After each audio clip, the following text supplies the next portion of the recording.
पाहताय महाराष्ट्रातील सर्वात जलद news network Maharashtra police news 24। ना शेत राहिले ना शेती राहिली, उरली ती फक्त माती, शेतकरी चिंतेत।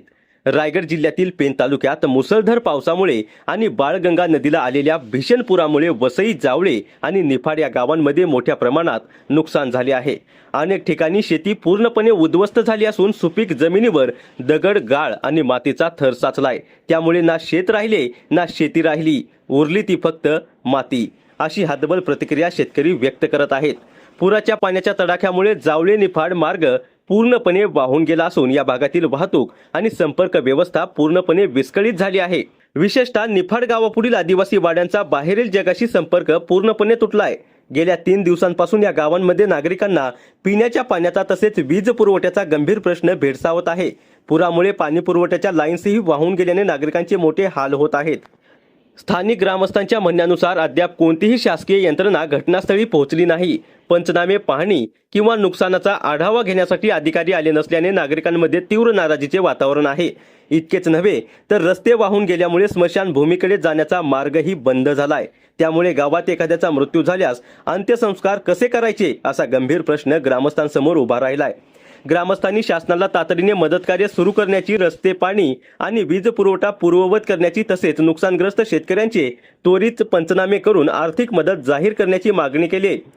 लवकरात लवकर शासकीय यंत्रणेने या गावांमध्ये पोहोचून आवश्यक उपाययोजना केल्या नाहीत तर संपूर्ण गावकरी शासन दरबारी आंदोलन करण्याचा इशारा ग्रामस्थांनी दिलाय। आज आपण पेन तालुक्यातील वरसई पासून जावळी, निफाड या रस्त्यावर आहोत। पेन तालुक्याच्या भागामध्ये हा रस्ता येतोय आणि इथं काल जो पूर झाला होता त्या पुरामुळे खूप मोठी प्रचंड हानी झालेली आहे। ट्रान्सफॉर्मर इथं पडलेला आहे। संपूर्ण पाहणी करायला अधिकारी वर्गसुद्धा आला होता आणि रस्त्याची परिस्थिती पाहताय की रस्ता हा असा संपूर्ण वाहून गेलेला आहे। इथं शेती म्हणून उरली नाही शिल्लक की जेणेकरून आपण दाखवू शकतो की शेतीचं सुद्धा प्रचंड मोठं नुकसान झालेलं आहे। जागोजागी हे पोलसुद्धा पडलेले आहेत, पाईपलाईनसुद्धा पाण्याच्या तुटलेल्या आहेत। आज आपण पाहणी करतोय या रस्त्याच्या संदर्भामध्ये। हा रस्ता अशा पद्धतीने वाहून गेलेला आहे संपूर्ण, जिथं म्हणजे गाडी जायला सुद्धा रस्ता नाही, निदान पायी वाट चालायला सुद्धा प्रॉब्लेम आहे। हा मोठा जो रस्ता आहे हा रस्ता निफाड या ठिकाणी जात होता आणि निफाडचा संपर्क परिपूर्ण सगळं तुटलेलं आहे।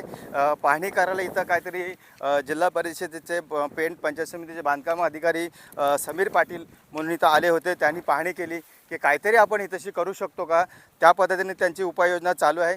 लाईटीचा संपर्क तुटला आहे। पुढे जी गावं आहेत, आदिवासी वाडे आहेत, या वाड्यांचा सुद्धा संपर्क तुटलेला आहे आणि हा रस्ता संपूर्ण सगळा वाहून गेलेला आहे। ना शेती आपल्याला पाहायला मिळते, पण शेती कुठं उरलेल्यासारखी इथं दिसत नाही आहेत। पुराचा पाणी एवढा जोरामध्ये होता की हा सगळा भाग जवळजवळ गावाच्या त्या डोंगराच्या आसपास संपूर्ण काल भरलेला होता आणि ह्या रस्त्याची आज ही अशी परिस्थिती झालेली आहे।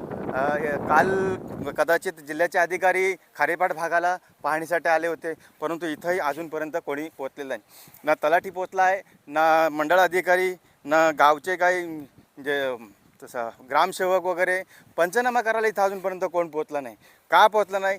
गावकऱ्यांचं इथले जे राहणारे जे लोक आहेत त्यांचासुद्धा संपर्क तुटला आहे। इथून आपण जाऊ शकत नाही, अशी ह्या रस्त्याचे हाल झालेले आहे। ह्या रस्त्यासाठी आता काहीतरी नवीन उपाययोजना करून ताबडतोब हा रस्ता दुरुस्त करावा, निदान पायवाट तरी होईल किंवा एखादी बाईकसुद्धा जाऊ शकेल। ही साईडला जी शेती होती, हा शेतीचा संपूर्ण भाग पूर्ण मातीच्या ढिगाऱ्याखाली गेलेला आहे।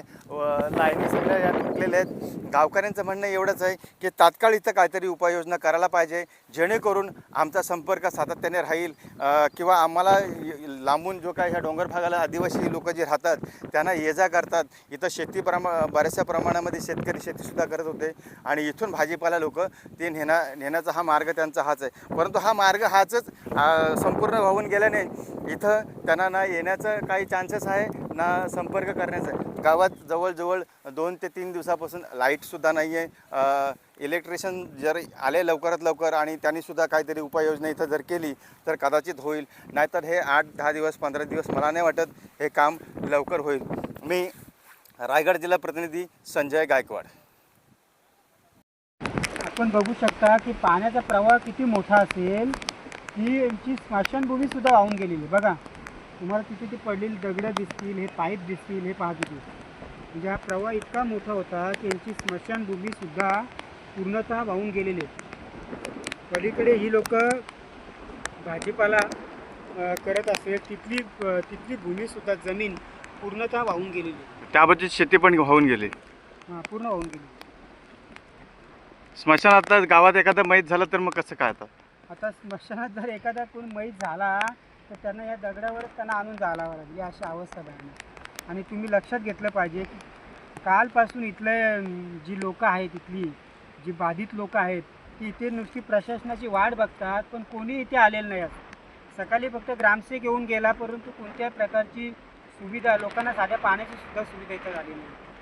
अतिशय भयानक अवस्था आहे. आणि एवढा मोठा पूर होऊन सुद्धा जर तहसीलदार, इथले कलेक्टर आणि इथलं स्थानिक लोकप्रतिनिधी येत नसतील तर सरकार किती गंभीर आहे हे आपण सर्वांनी समजून घेण्यासारखं. आता तुमची पण इथं जमीन आहे ना, मग कुठं आहे जमीन तुमची?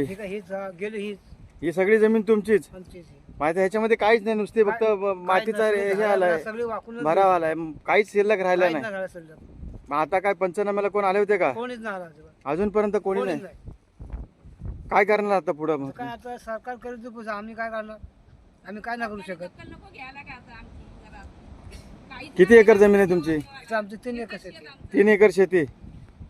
आणि आजूबाजूची गेली तर बाजूच्या लोकांचे सगळ्यांचे ती सगळीच गेली. सगळं वाहून गेलेले.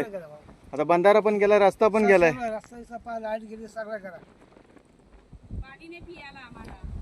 पाण्याचा संपर्क पण तुटलाय. सगळं पाणीच नाही अजिबात.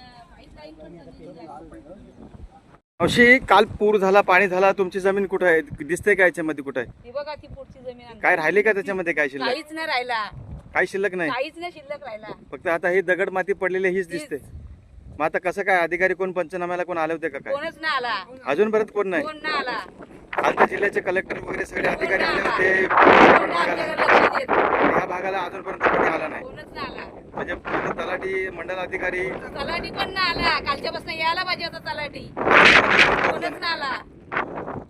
संपूर्ण जमिनीचं नुकसान झालं असेल ना आता.